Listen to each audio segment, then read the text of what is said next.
On Sunday, February 28th, the city of Los Angeles officially unveiled Nipsey Hussle Square, located at the corner of Crenshaw Boulevard and Slauson Avenue. Nipsey Hussle's brother and wife, Blacc Sam and Lauren London, actually spoke at the ceremony. So here's a video of Blacc Sam kind of talking about what this means, and then we'll go into some questions. I hope people feel inspired. I hope people feel take a step back and understand all the things Hussle went through to get to the point where he would be able to inspire multiple. But in the beginning, he just wanted, he had a dream and he wanted to chase his dream, and he always wanted to inspire the people that come from the exact circumstances and situations that he was in to make it and to be able to have the city rename a section for bro. I think it is huge. And it just goes back to what bro, he always wanted to inspire. The highest human act is to inspire. So people should see that, understand the journey, and just reflect and be inspired. So shout out to Blacc Sam, who's been he opened a new Marathon Burger location. I think Foolish just happened, but I don't know what happened after that. But salute to him. For Stevie Wonder was there. He was there, wasn't he? That's the ultimate flex, having Stevie in your burger joint. I ain't gonna hold you. Yeah, Nip mess with Stevie stuff too. Yeah, that's what's up. So the question I would pose is, 7 years after Nipsey's timely passing, do we truly feel that the marathon is still continued? If so, how? I mean, for the fact that they're able to open this location, this kind of speaks for itself. So when I say that, I mean Nip was... What does the marathon continuing mean? So exactly. That was the theme for, to me, I look at it as everything that he was involved in and his goals, his aspirations. He had some educational things he was trying to do. He influenced rappers. He had the clothing brand. He wanted to be an entrepreneur with restaurants, things that Blacc Sam is starting to take on from now on. I'm sorry, since he's passed away.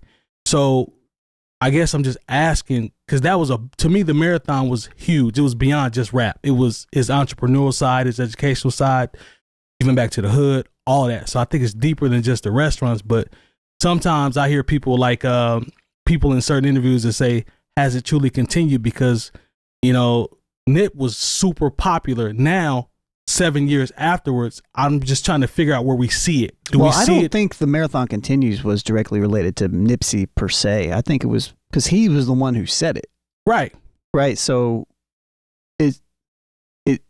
I feel like the marathon continuing is more so about like a grind hustle mindset. Yeah. Oh, an actual mindset versus him specifically. Versus him. That's fair. I'm not mad at that. That's the way that I looked at it. It was just like, stay on your stuff, still stay out here, continue to develop, build things within your communities, make bad situations, great situations, things of that nature. That's what I've always taken from it. Less, specifically about Nipsey. Like, I don't think he was centering himself in that. I personally, I could be wrong, but That's fair. Jump in, Terry. Yeah, I feel the same way. And then when you talk about the brand, you got to realize it can operate solely in California, and it still means that it's successful. From that standpoint, of course, Nip was on a more global recognition, but we've still yet to hear from his offspring. He has little kids that are going to hopefully pick up where he left off without having to grind as much as he did, because they're already positioned to make it, and they're pretty much in a better situation than he was. Sure. So that they don't have to go through the same things that he went through. They have a successful mother, and you know what I'm saying, they just have people that they can look up to and take that on and continue it that way. But like I'm kind of where Lone is as far as the marathon continuing is more so a mind state, a mindset that was kind of to, engage and inspire people, so to speak. Which is basically what Blacc Sam alluded to in the clip. And inspiration. obviously Blacc Sam is continuing to do what his brother set out to do.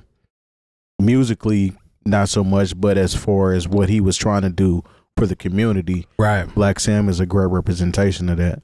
I'm not mad at that at all. I actually agree. And when he talked about Nip wanting to inspire people like him or that come from where he comes from, I think that kind of alludes to what you both are talking about in terms of perseverance, just continuing to grind, especially from the people that were from his hood. They looked up to him as an example of someone that, you know, can get out of the hood and actually do it. Sure. What you think, Jay?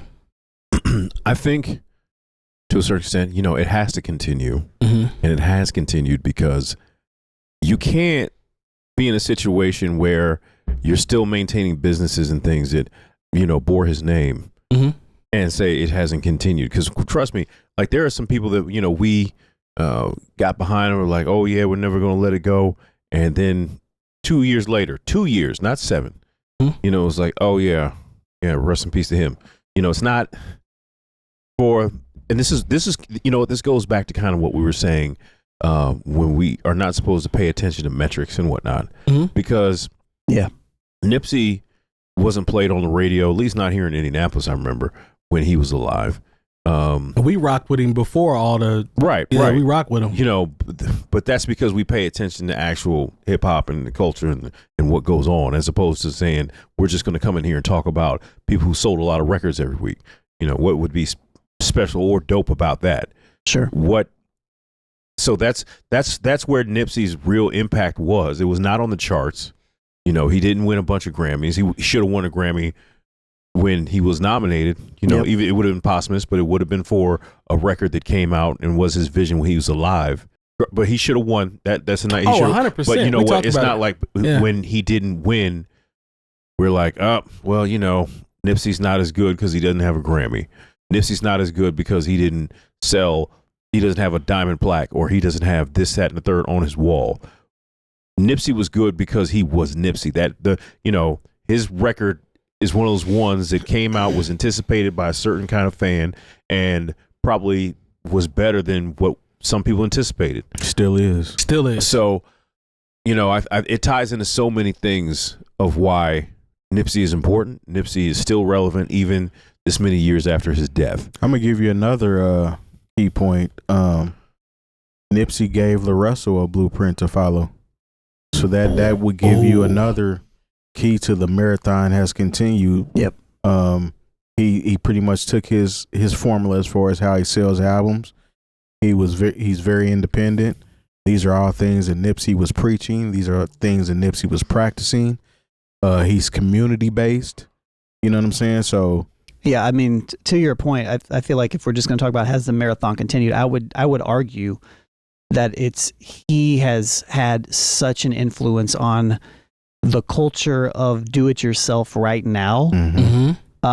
It's, even though you don't talk about him as much, but when you think about what he was doing and what he built for himself, and you see everything that's like kind of come out of it, even myself, and I'm not even propping myself up like this, but I talk and I teach this stuff on a regular basis. It's the same stuff that Nipsey was talking about, you know, and we're seeing a lot. Curtis King talks about this stuff all the time too, you know, like anything that's anti-Spotify, that's this stuff is directly from that. This is like owning your own stuff, putting it out, selling things your own way, having control of like the art that you are creating and the things that you're creating in that nature. And so I think his influence is far bigger than just a couple stores. Yeah. And his brand. And his brand. You know, like it's so much mentality. Yeah, it's the culture around owning yourself. You know what I mean? And so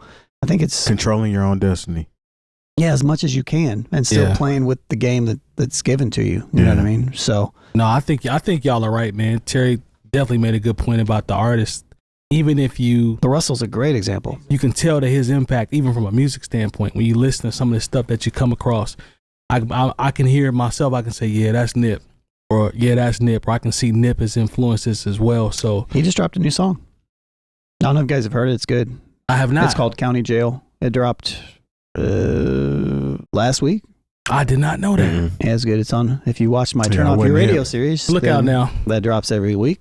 And you would know that it's number 4 on my list for last week. But no, it's a really good record. Sounds like old Nip. And it doesn't sound like a posthumous record. Yeah, I was about to say it's not pieced. It's not pieced. Nope. Well, look, man, shout out to, I think this is a huge honor. His brother obviously was impressed about it. And J. Cole actually stopped by there and I saw cooked that. some burgers and shit too. Yeah. So it clearly is continuing in, as we've alluded to, in multiple ways. So that's just a shout out, and that's a just speaks to his legacy. So it's dope to see somebody that's a artist, especially someone that's taken away at that young of an age, to still be able to have impact that we can actually, it's tangible, we can actually see it. Mm-hmm. To me, that's dope. And hopefully it continues, to Terry's point, especially as his babies get older. Can't wait to see what that next phase looks like as they continue to, rock with the marathon. So salute to Nip, man. That's a big honor. Yeah, they pops left him a nice legacy. For sure.